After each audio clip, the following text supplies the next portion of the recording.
the kind of things that we suffer are so collective and specific to our race that we feel like we're trying to climb up. It's kind of like, let's say you're at a wedding and the people are getting married, and the bride's side has an uncle that's drunk and belligerent. Well, the bride side is going to see like that's a reflection of the whole family because she belongs to this particular group, and that's what's happened to Black people as a whole. We suffer the problems that plague us as a group, like gangs. My brother is not in a gang, but that doesn't stop people from outside his way, specifically policemen and other people, from viewing him as a potential gang member. Right. So it's like it's hard to separate and individualize behavior within the African American community and not have it reflect on the entire race.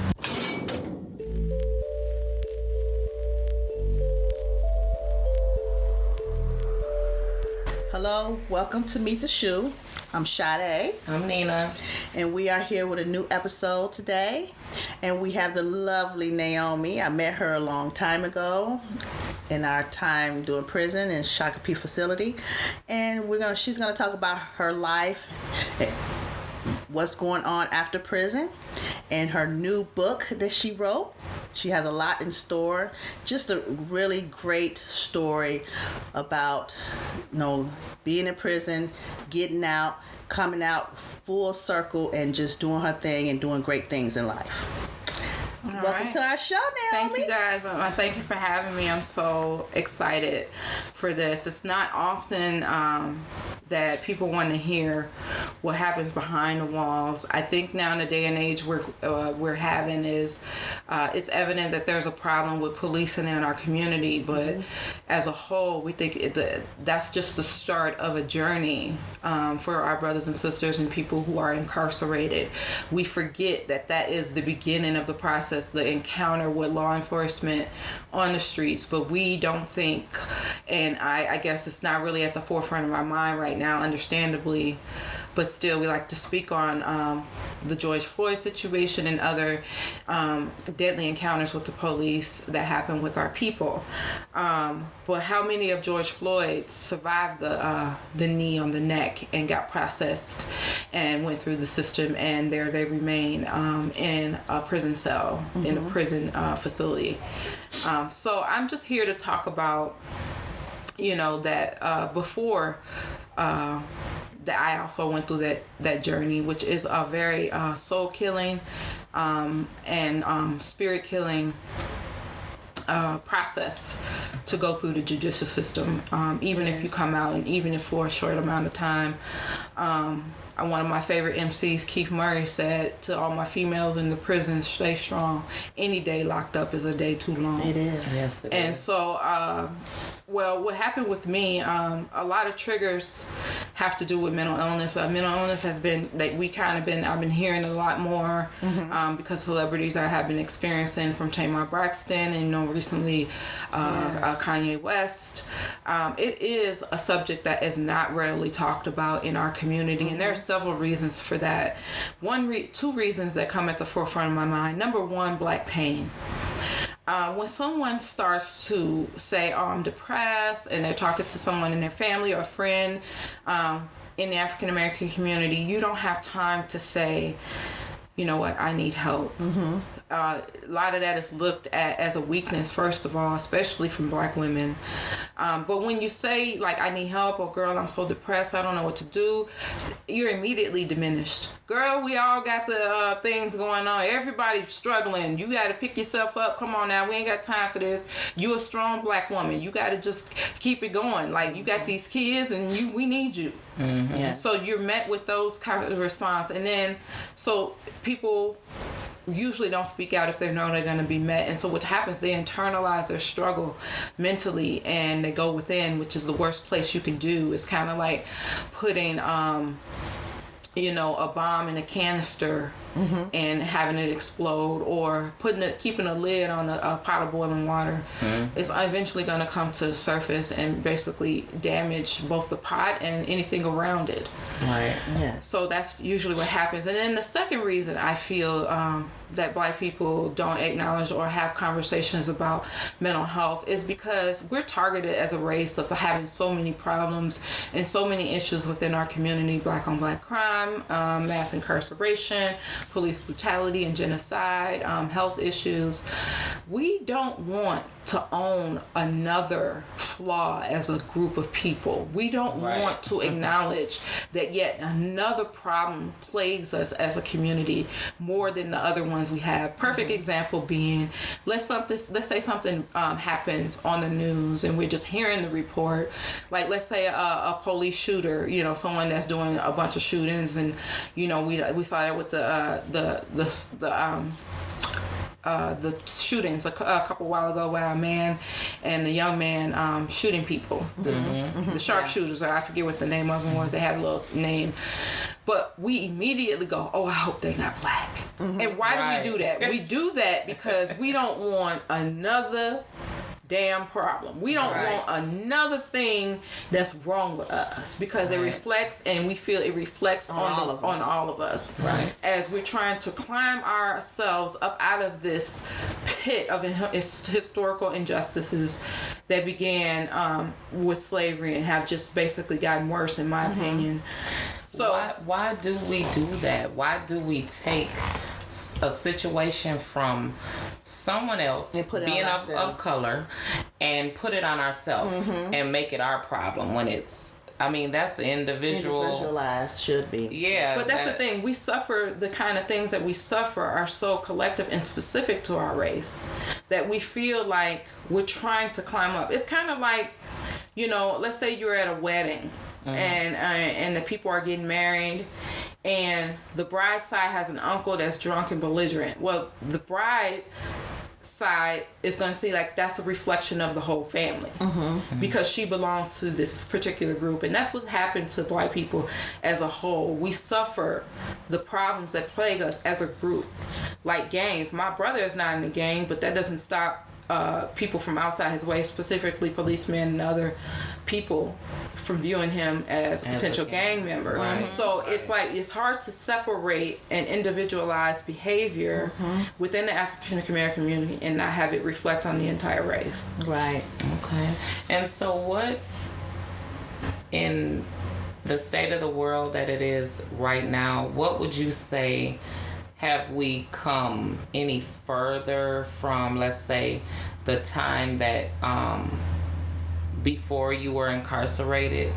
Do you see any change, like from the time you were before you were incarcerated, during your incarceration, and now being released? What changes as far as even society, as far as the system, or do you see any hope for the future? Do you think that as a whole, anything that will do better as far as us, Where there has been some areas of progress, I won't lie, there have been areas of progress with regard to, I would say, the awareness about certain things and having the courage to come out and say against those things. I think the generation, like my children's generation, Gen Z, they are not with the BS. And I think social media has allowed people the freedom to express themselves and be met with people who agree, whether it's giving a like or sharing your post. Just from those little seeds have sown, and people feel like, I got something to say, and damn it, you gonna hear it. Right. Yeah. And so whether you like it or not. So I see how social media has really made people more comfortable expressing how they feel about a current event, or an event that's or other occurrence that's happening within the media, the news, celebrity. People are having the feeling to express more. Where I feel like we still have room to go is that topic of mental health and mental wellness and mental illness is not being broached enough. Right. I made a video on my Facebook page on this past July 4th, which was the anniversary of my son's death, and talked about how nothing's changed, at least enough. And what I mean by that, 9/11 was kind of my triggering event for my mental breakdown. Okay. And so I can only imagine the Naomi Gaineses that's sitting at home right now and dealing with a multiple of triggering events, coronavirus and lock-in, what's going on in the world politically, what's going on in our streets socially. These things have a way of affecting the mind and damaging, and the trauma experienced from everything that's going on right now without little or no support or acknowledgement of that pain and that story in the media. Or even if you can, when they made people stay at home, I imagine a lot of things brewed up to the surface, and I've heard that hospitalizations have increased for people being depressed. Suicide rate has gone up. Domestic violence, because people are spending more time at home and with their spouse. Yeah. And so it is a lot going on. And these triggering events, I had one triggering event, and I guess the world did too. But in the sense for someone who has predisposed to mental health, that was like the tipping point. Oh, the world is going to end, and look, because they blew up those planes. Yeah. Well, what if people who have a mental illness saying now, yes, the world is ending because there's plagues and there's wars and rumors of wars, and these people are killing us. There is not a lot of room for hope and help in that environment, in this kind of poisonous, psychologically poisonous environment. So it's like, I just know a lot is being done, and a lot is not being done, and people are really hurting. And in addition, you're gonna pile the last little leaf on there that is the straw that's breaking the proverbial back of women and Black women in our community. The financial. Yes. The loss of jobs, the loss of monetary support, and they may get their support or give support to their family members, and that has not been going on now. So you have all these things that are really, really impacting the community, and nobody's talking about it. So what is your suggestion to the community, or just anyone that has a family member that's, deals with mental health issues, a person that's dealing with mental health issues? What would be your suggestion in our society today, what they can do to make themselves feel better, make themselves have, not, I guess, strike out to, harm themselves or someone else? What do you suggest that they could do or should do? Find someone you trust and who is safe to share your feelings with. And here's the rub. It might not be someone in your family. It might not be your spouse.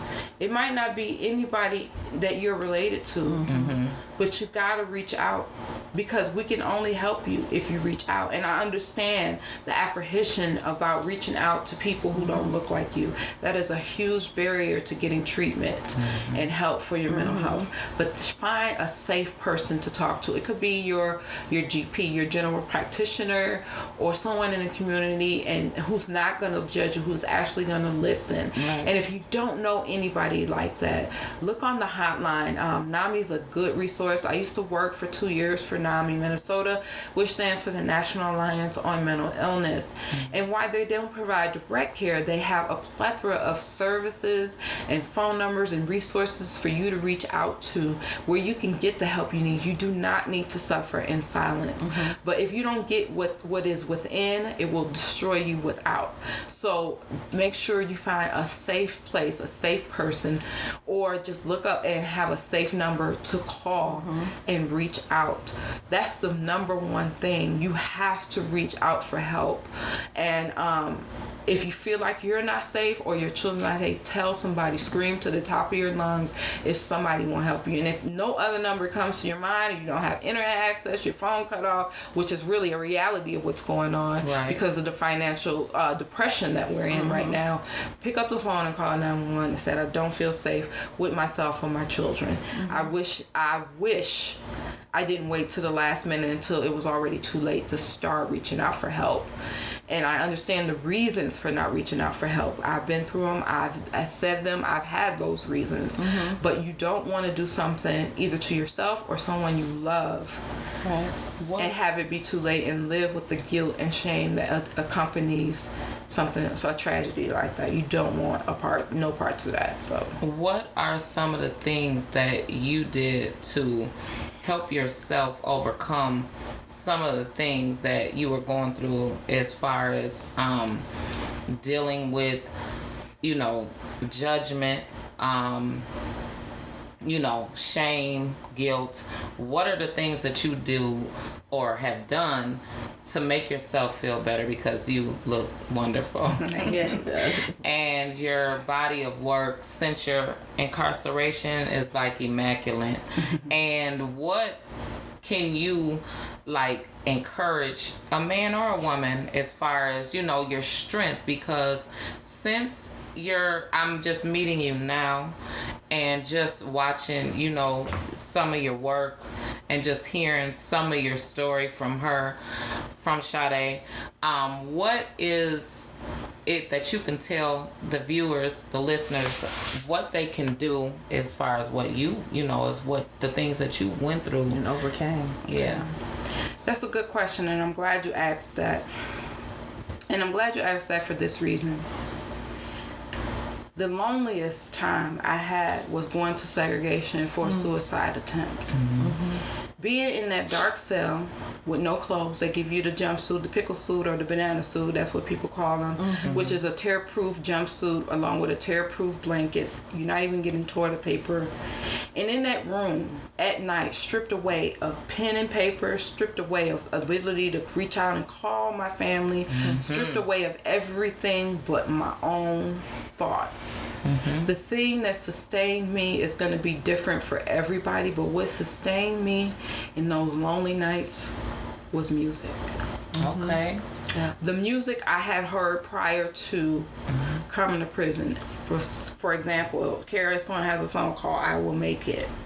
He also has a song called Never Give Up. And those songs played in my mind.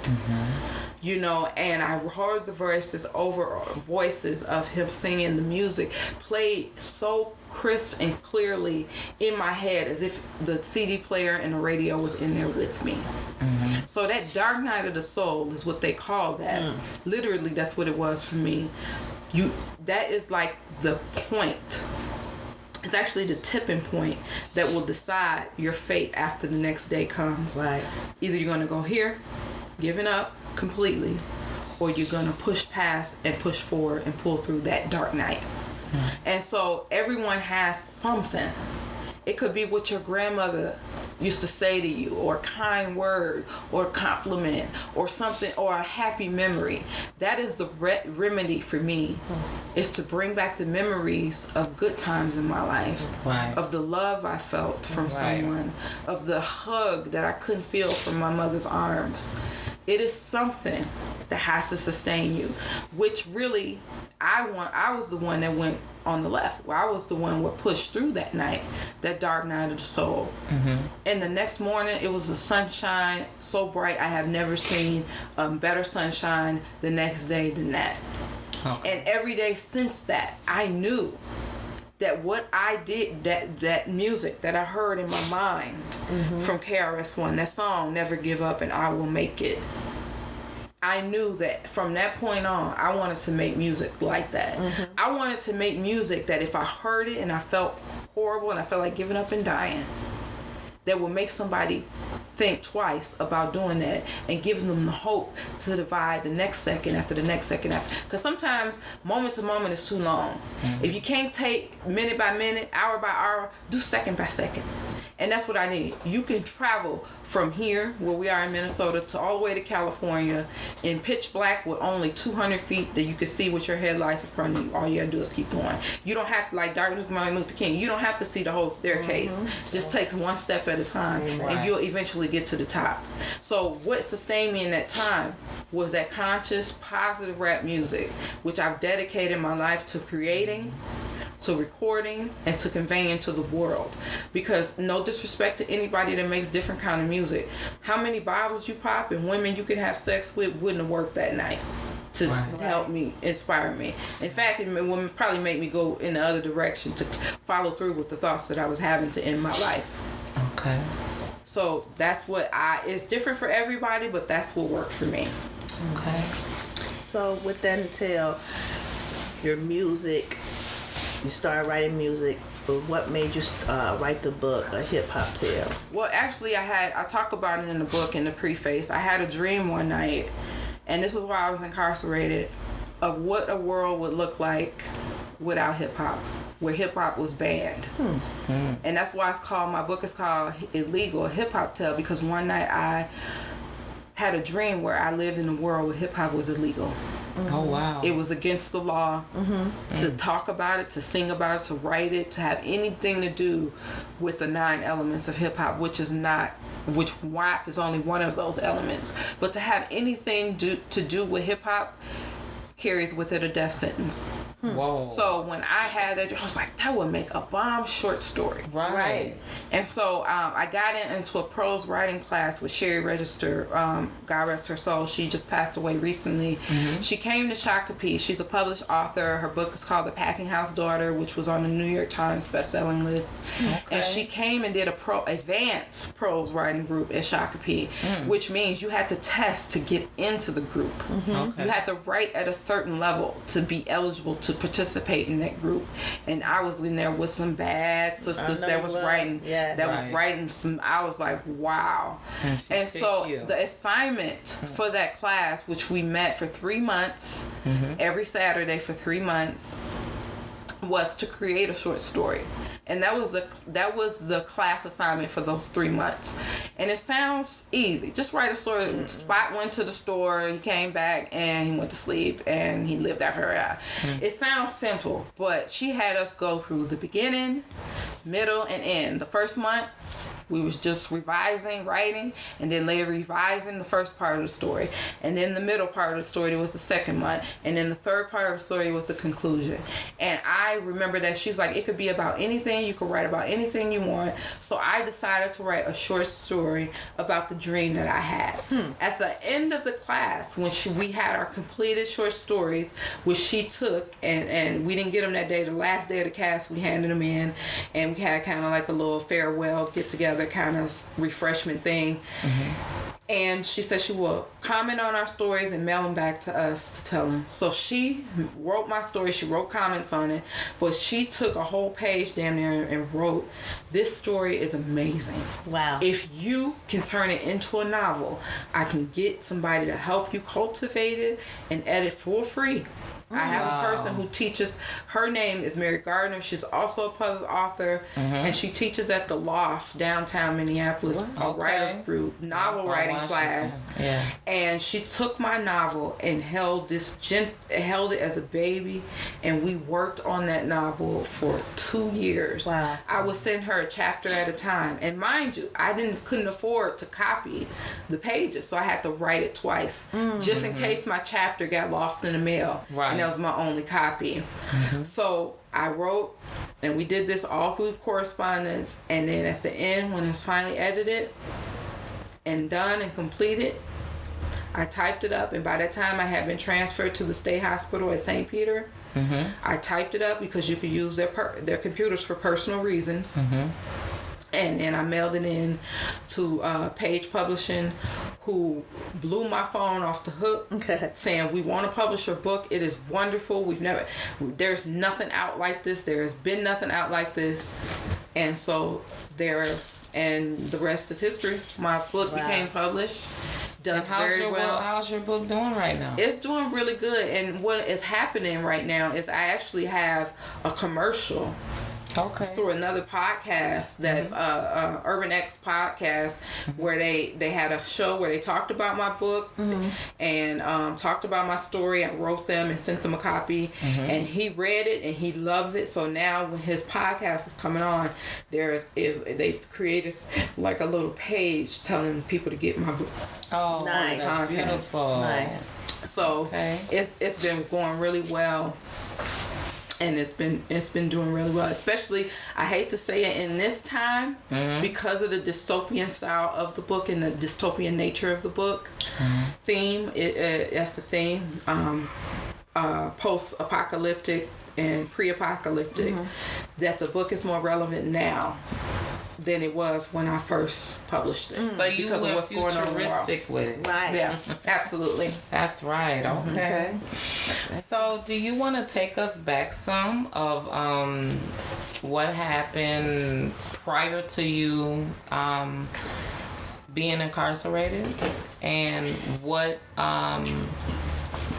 support system we want to speak on, as far as, like, you know, when we do things wrong, we never know who is going to be there for us, right? So at the time that we do something, or something happens in our life, and an event turns, it's always usually something either inspiring or tragic at the moment that leads you into path of success, because now you being in the present and you're successful. And do you want to, you know, enlighten the viewers on how long you were gone, what was going on in your life at the time, your kids, you know, just a little bit of history of what happened or what's going on before your point of your life right now. Right. Well, to go back, I got to put things in the proper context. Okay. So I was a young mom. I had just had a daughter a couple months, and she was born in 2001, June of 2001. And in that time, I had just divorced her dad, because I was married to her dad, and also I had an older child by him who was 5 at the time that she was born. And I know everybody who has been in a long-term relationship, and when they get to that point where they're happy and they can think about that person and not hurt anymore, or not cry, or wouldn't care if they saw him with 100 women. I was at that point, and it was like this whole new world that was opening up to me, as far as music and getting into certain circles and recording. And I had wrote a song called My King. And this was like a futuristic, I'm always going futuristic. That's right. Somebody said, if you want the things that you want, act as if they're happening right now. And that song, My King, is basically about, I love you, I need you, we're so beautiful together, but I haven't met you yet. Okay. And so one day I was at the studio, and I was trying to find someone to write a rap verse on that song, and everybody, they wasn't saying what I... And then one day, my producer, as I was leaving in, another group was coming in, and this guy, he was like, "Hey, get one of them to write one of your songs. They into that King and all that kind of stuff." And so he was like, "What song?" So I sung the song for him. He sat down in the corner with a notepad and wrote a verse, and like right there and there. And then I sung the song again, and he came in, and they was like, "Oh shit, y'all got to record that." So that began a relationship with this man, the father of my twins. Eventually I got pregnant with twins, but he was a practicing Muslim, so I kind of got into that with him and started wearing the garb. And at the time I was working for an insurance company in St. Paul as a medical records clerk. And so the day I was dressed in my full garb, you know, Islamic garb, and I was at work, and everybody was gathered around in the back office around this small 13-inch television watching 9/11 happen. Okay. So the people were in tears. People were like, "Oh my God," in shock. But the next day when I came into work, it had already been reported that suspected Islamic extreme terrorists had committed the act. Okay. And here I am in my Muslim garb. Oh, wow. So charges were thrown at me. It was a lot of accepted racism and hostility and bigotry against people who were the Islamic faith. And so that day, it was so bad on the job that day. At lunch, I left to go on lunch break, and I never came back. And wait a minute. So did they say anything? Yeah, they were like, personally? "Oh, fucking these tire heads, we're going to burn them so bad. Oh, And wow. I'm tired of all these people that come to our country, and everybody think think they just because they worship Allah, which is a fake god. You know, a lot of people, and I'm like, is anybody saying and hearing this shit? Right. And so nothing was being done, so I left in tears. Okay. And that was the last job I worked before my mental breakdown. So months after that, after being with my twins' father, I was with him, got pregnant almost right away, and gave birth to twin sons. He named them Supreme and Sincere. And so I had them, and then about 2 weeks after they were born, we basically broke it off. And so wait a minute, do you think that it had anything to do with you leaving from the job? How was your life at the time? I say financially, being as though you were in a space where you weren't going to force yourself to be uncomfortable. I commend you for that. And you leaving, and then you having newborn, babies, that was really. He dipped out, like, basically to do his own thing. He never not acknowledged them. He knew they were his children, but he wasn't there like he should have been. Okay. And I'm just going to say that. So what happened is, after the birth of my twins, postpartum depression. Right. I didn't have postpartum depression. I had postpartum psychosis, which is like postpartum depression to the 10th power, along with schizophrenia to the 10th power. So those things to combine it. Because most mothers say, well, I was sad after having my babies. No, I had psychosis where I actually believed I had barricaded myself in the house, had the drapes closed all day, watching CNN 24/7. Oh, wow. The reports I was looking for somebody to say that it wasn't the Islamists or this ain't their fault. There's some people, but nobody was saying that. And they also talked heavily about Guantanamo Bay prison, where they was holding suspected Islamic terrorists who did that. And a lot of people what I was seeing, anybody who had the same last name as one of the hijackers or was born in the same part of the world as one of the hijackers were basically like free game. I'm gonna put you in here, and I heard about the torture, and people was calling for Guantanamo Bay to be closed because of the torture and the mistreatment of the people who were there.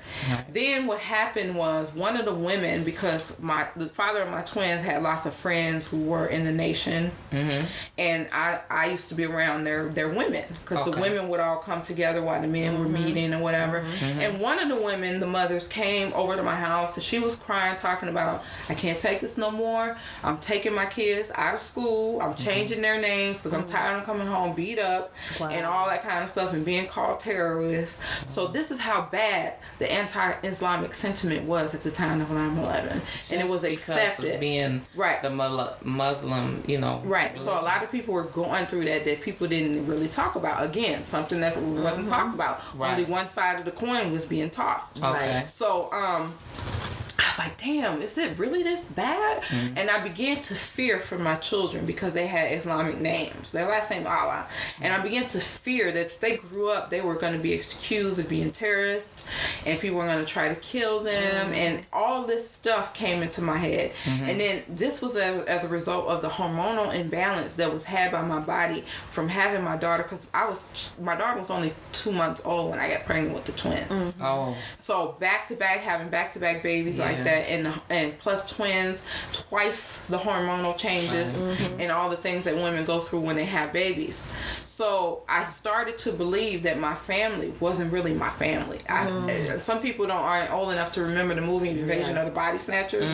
I was thinking that, you look like my family, but you're really not my family. You're here to try to make me think I'm crazy when I know y'all trying to kill me and my children. So it was that thing. And what ended up happening is the worst thing that can happen to someone who's already in a state of psychosis and depression. I found so-called evidence that what I was experiencing, was actually truly happening.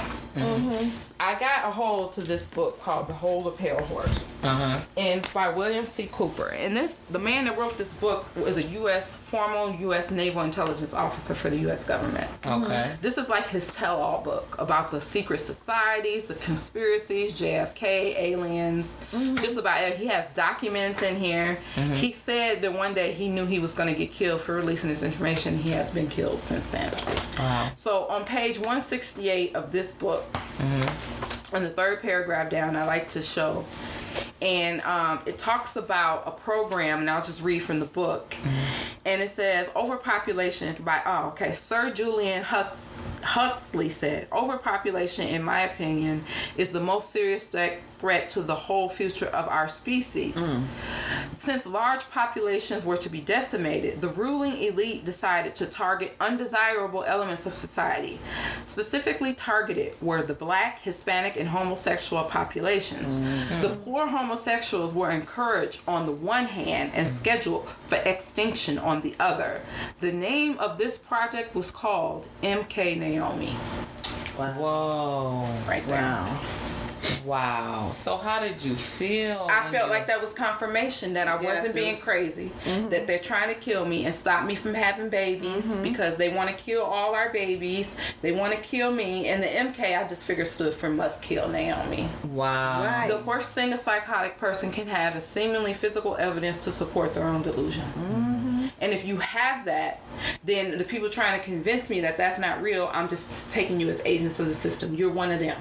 Right. Trying to convince me that I'm crazy when I know I'm not crazy. You're really trying to kill me and my children. Yeah. So imagine that built up over this time. I had 21 911 calls to my house. I had 12 hospitalizations back and forth to the hospital for psychotic episodes. Right. The doctors even wrote a letter that I should not be around my children, but HIPAA prevented him from letting my family know about my treatment plan and what was going on. Wow. HIPAA, for those of you who don't know, it's the Health Information Privacy Protection Act, meaning someone cannot share, your doctor or anybody you're dealing with cannot share what's going on medically with you to another person without your permission. Right. The only exceptions to that is if you threaten to hurt somebody, and I knew wasn't enough not to say that. You know, especially what I've been through with 9/11. Everybody think Muslim people and Islamic people are killers. Right. So I definitely wasn't expressing any kind of hostility, just a mistrust for the people whose care I was in. So when I read that was like confirmation. So eventually that led me to believe that, you know what, instead of them waiting for them to kick in my door and drag us out and kill us privately and say it was something else, I'm going to end my life and the life of my children publicly, and I'm going to do it myself in a more loving way. And I figure if I didn't, they were going to kill them slowly and torture them like they were doing those prisoners at Guantanamo Bay. So on July 4th, 2003, I drove my car to the Taste of Minnesota, put my twins in the stroller, walked down the Wabasha Street to the Wabasha Street Bridge, and threw my 14-month-old twins into the Mississippi River and then jumped in after them. Someone jumped in, an innocent bystander jumped in, saved one of my sons and me, and my son's sincere understanding, Allah, died. He drowned. Okay. So that prompted them to convict me of murder and second-degree murder. I was sentenced to 19 years in prison. I served 15 of those years and was just released a few years ago. Okay. Well, I mean, God forgives you. Yes. I know. And I say that you are a really, really strong woman, Yes, she just is. to even be able to let us know from your perspective on what you was going through at that time. You know, we live in a society to where we're constantly judged, and we're constantly, even with self, even being strong, making it to where we want to fit in.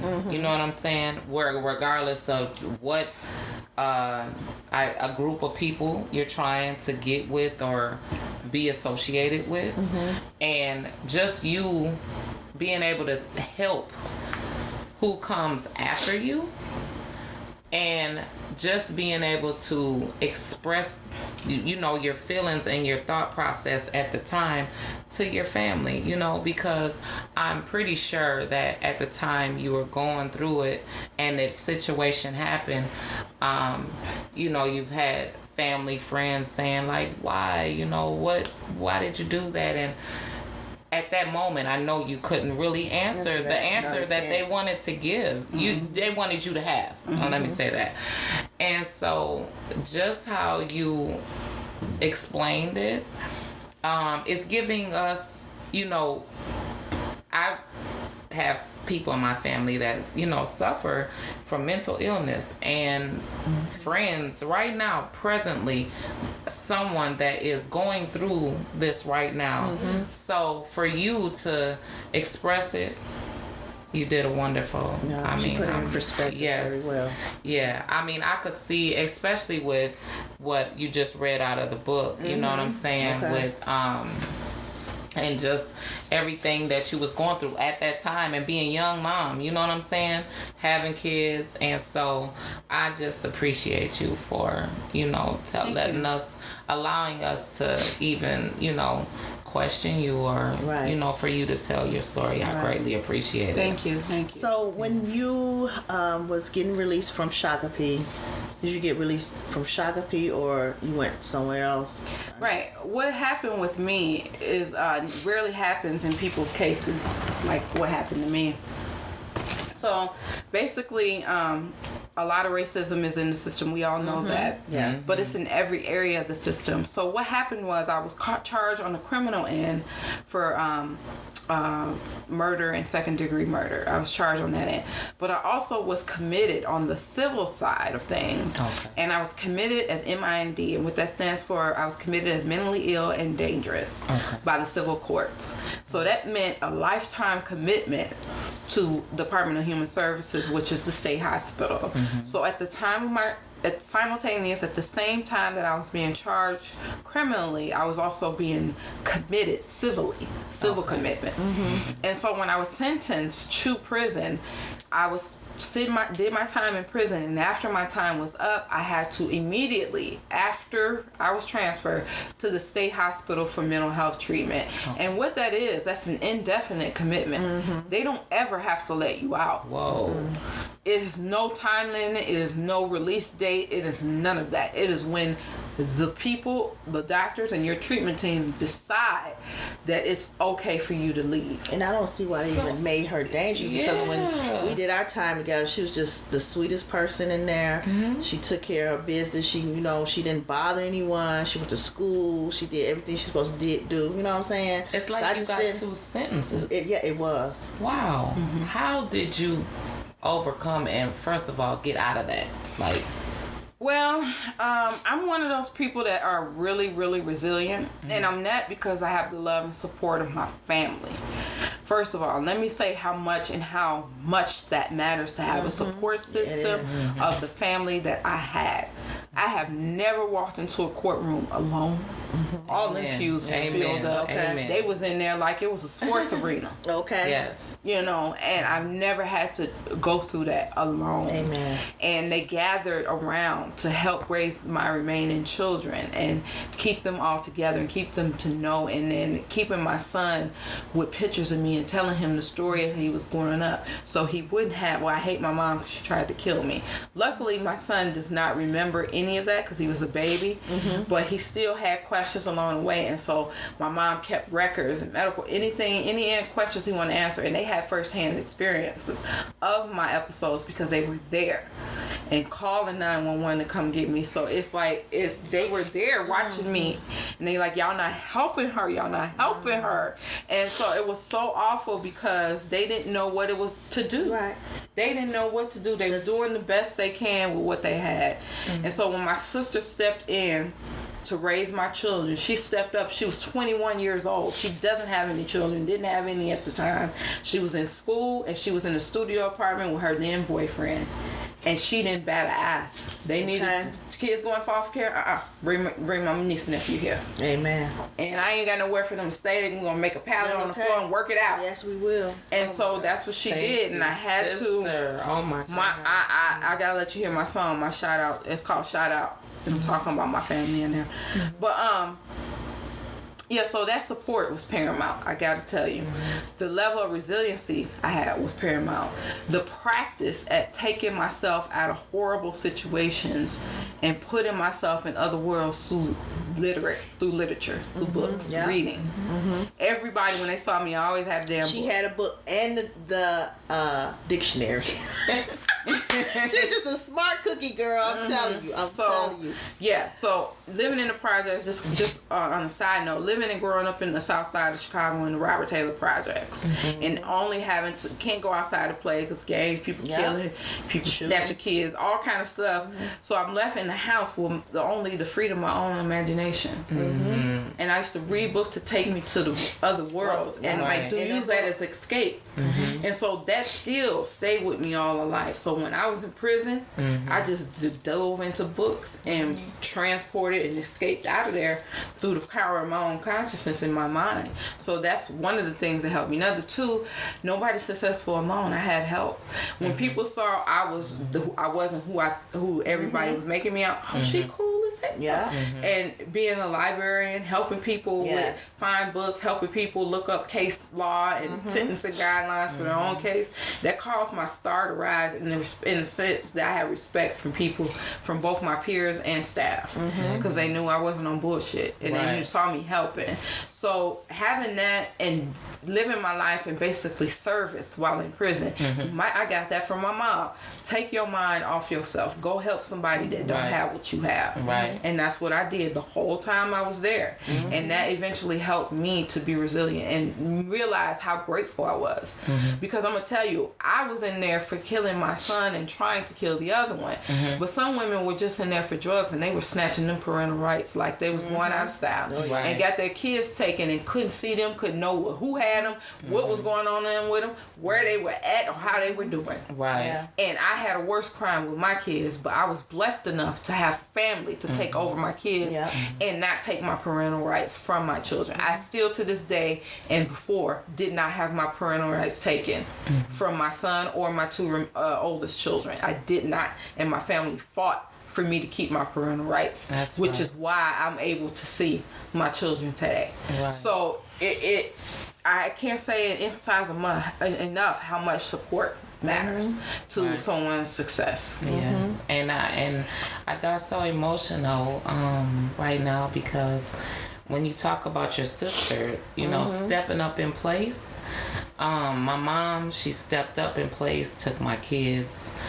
I was like 18 months away from Minnesota, and I just broke down on the phone. She immediately come straight to Texas to bring the kids to see me. So I definitely know how you feel as far as support. That's so important. Like if a person has support, like you can get through anything. You know what I'm saying? And that's just such a blessing that your sister, you know, or just your family as a whole, because it takes a village to, you know inside that, okay, doing this time is easy because I know my kids are okay. And I could call them anytime. How was school? Right. Exactly. Yes, I definitely. So, and that's an sense of respect, which helped me get through. So just having that support and having the coping skills that I've had basically all my life to deal with problems, and also getting the proper medication. That was good. Healthcare, getting mental wellness, seeing a therapist in Shakopee.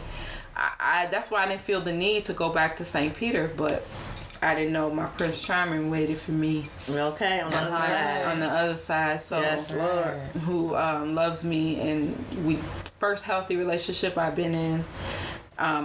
We were in love and didn't make love for a year because we couldn't, but we built the foundation of friendship and just talking. We have fun. We talk, we laugh, we watch movies. And my life is really centered. My husband, he helps me when I go to speak. Him and my son are at my table where I sell my books. He does the cash transactions. Okay. My son does the credit card transactions when people are buying my books. So hubby's there as /security /support /cashier. That's right, all around. All that. Got your back. Yes. So he has really, really been a strong support for me. Right. And I feel so blessed to have him. Right. And I feel blessed with this relationship, which is what that song was about. It was just written, it was just with the wrong person. I thought it was that person, but no. I wrote my king years before I met him. That's right. And in describing the relationship in that song that I wish I had with somebody that I didn't have, but now I do. So that's right. Hey, now. Okay.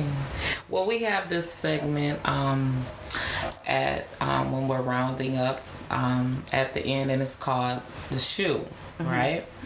And so it can be funny or it could be like a lesson. So it's just your mindset of, like, I would say, since you've been home.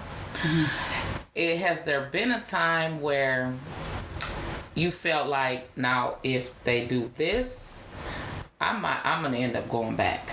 Like, you know, someone being disrespectful, or a situation where you prevented someone from being locked up. It's just like, since you've been home, can you give the viewers a shoe moment? A shoe moment, right. I would say. I got a perfect one. So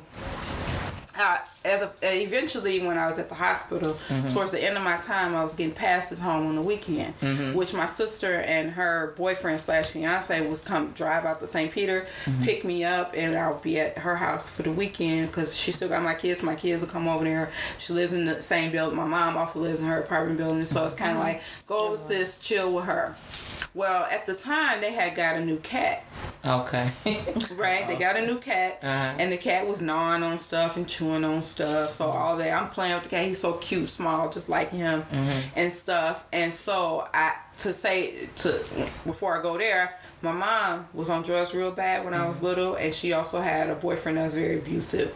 So the sound of glass breaking or people's walls bumping, that's triggering for me. I'd be like, oh shit, somebody fighting, right. You know, like that. So I had went to bed. I took my meds because they make me tired and go to sleep. Right. So my sister and her husband were in the living room, and I heard a glass break, and I'm like, oh. I didn't wake up like, oh shit, I'm going back to prison because if this nigga didn't hit my sister, I said, I'm going to jail. Slow motion. I'm going to jail. That's right. I'm going to jail. But my sister caught him. He's like, babe, you can't be making no noise like that. Naomi think we traumatized by glass breaking and shit. You gotta stop. So I was like, I came out there, I heard her say, I was like, you good? Oh, okay. That's right. Because you about to get fucked up, buddy. Okay, you was TTG. Okay. I got up out of the bed like, oh shit, I'm going back to Chuck E. Start putting on shoes. And look, she was getting it trained. Get ready. Yes. Oh gosh, Okay. I thank you for just letting us sit here and discuss your story. You might end up doing a part 2, you know, Yes. come back and do something else. But please give the viewers the name of your book, and we will put it in our comments and stuff. And if people want other questions, want to ask questions, they can email us and give out all your social media handles. Right, okay. your YouTube station, all that. Okay, so everything, my email, my YouTube, my email, and my Facebook page, and my book is under my artist name, which is NG, capital N dot, capital G dot, Young, Young. The name of my book is called Illegal, a Hip Hop Tale, and it is available on Amazon.com, and it's also available on BarnesandNoble.com. So you can get it on there. Again, capital N dot, capital G dot, Young, Young. Illegal, a Hip Hop Tale. It is a book, a dystopian novel about what a world would look like if hip hop was against the law. Okay. So that's what that's about. So you can hit me up on NG Young is illegal. So NG Young is illegal all together. No spaces or dots for the email address. That's also my Facebook, NG Young is illegal, and my Instagram, NG Young is illegal. So you can reach me on there. Reach out get the book, and more importantly, you guys just stay strong out there. I like to dedicate this episode to the women that I love and did time with, who are still in Shakopee fighting that fight and struggling. I love y'all. I know y'all probably will never hear this podcast until you out, but I just want you to know we standing strong with you. We waiting for you. We miss you, and your family loves you, and you got family within me if nobody is your family, and we can't wait till you come home. Hold it down. I love you, and God bless. Yes, thank you so much. Thank you. Thank you for tuning in to another episode of Meet the Shoe every Monday morning.